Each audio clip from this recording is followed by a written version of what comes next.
I want to ask you a question. What do you think would have happened if Erwin Rommel had survived the war? If on the 14th of October 1944, he wasn't sitting in the back of that staff car and bit on that cyanide pill. 2 years later, the Army Chief of Staff, Wilhelm Keitel, was hanging at the end of a rope. Do you think Rommel would have had the same fate? For years, the legend has been around the Desert Fox as the good German. Today, I'm here in Nuremberg with Dr. Bernhard Lübbers, a German historian, and we're gonna examine together this possible scenario. What would have happened if Erwin Rommel had survived the war? So stick around to the end of the video so we can find out together.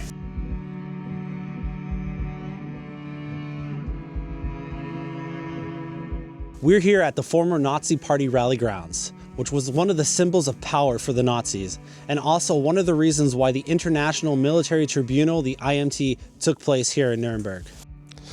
Okay, the IMT, the International Military Tribunal, was something really new in history. Nobody did it before. The top members, the top surviving members of the Nazi regime were accused. The highest level guy was Hermann Göring, the former Reichsmarschall. There were 22 representatives of the Nazi regime accused, and 12 of them were brought to death. The charges were crimes against peace, crimes against humanity, war crimes, and conspiracy. And the top members of the Nazi regime were accused by these charges.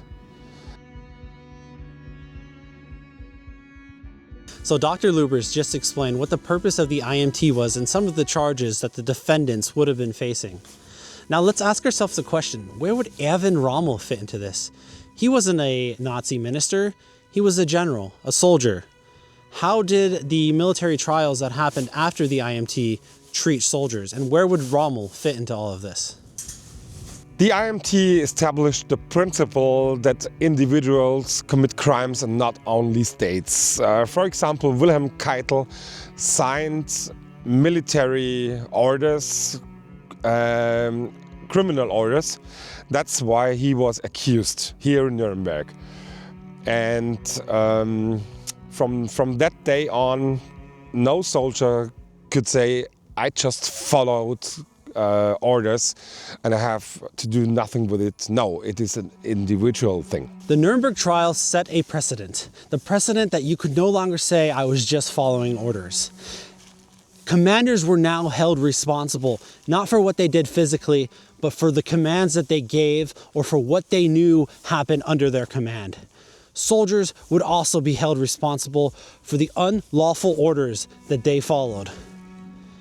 Militaries today still use this precedent. For example, Article 92 of the UCMJ, the Uniform Military Code of Justice in the United States, specifically says you are to equally disobey any unlawful order. So we talked about the charges that were used against the Nazi defendants here at Nuremberg and the trials thereafter.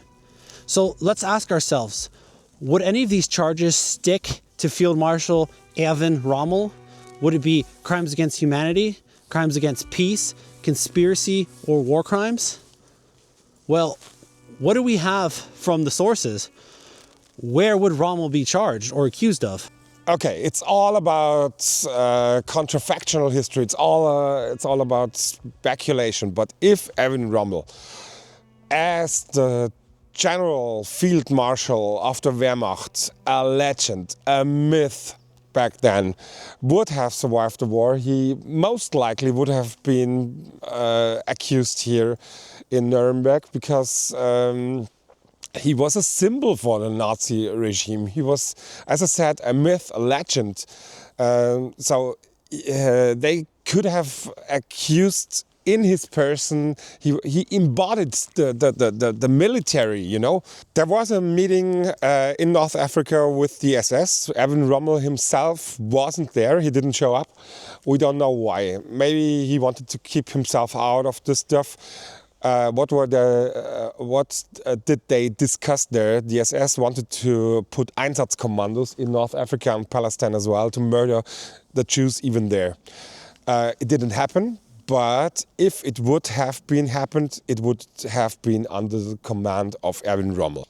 We know that Erwin Rommel refused criminal orders, such as the commando order, which means to murder special forces, such as the SAS of the British. That's what he didn't do.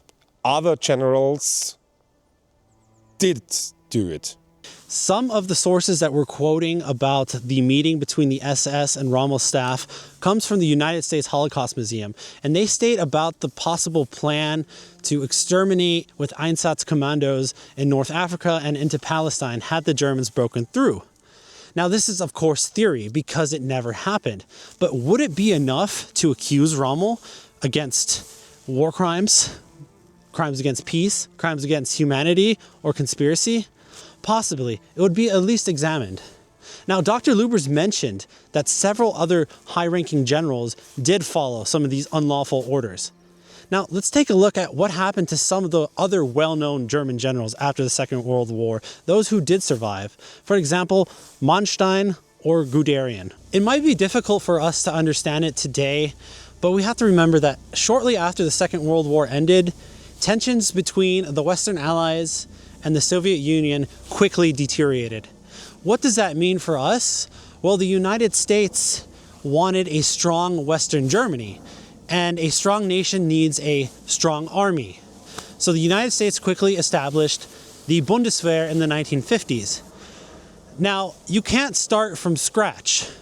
The Wehrmacht and the generals and commanders of it were still there. And to establish a new army, you need some kind of basis. That's why former Wehrmacht generals were used as advisors or as commanders in the new Bundeswehr. For an example, Guderian was never officially in the Bundeswehr, but he served as an advisor in the early stages of it.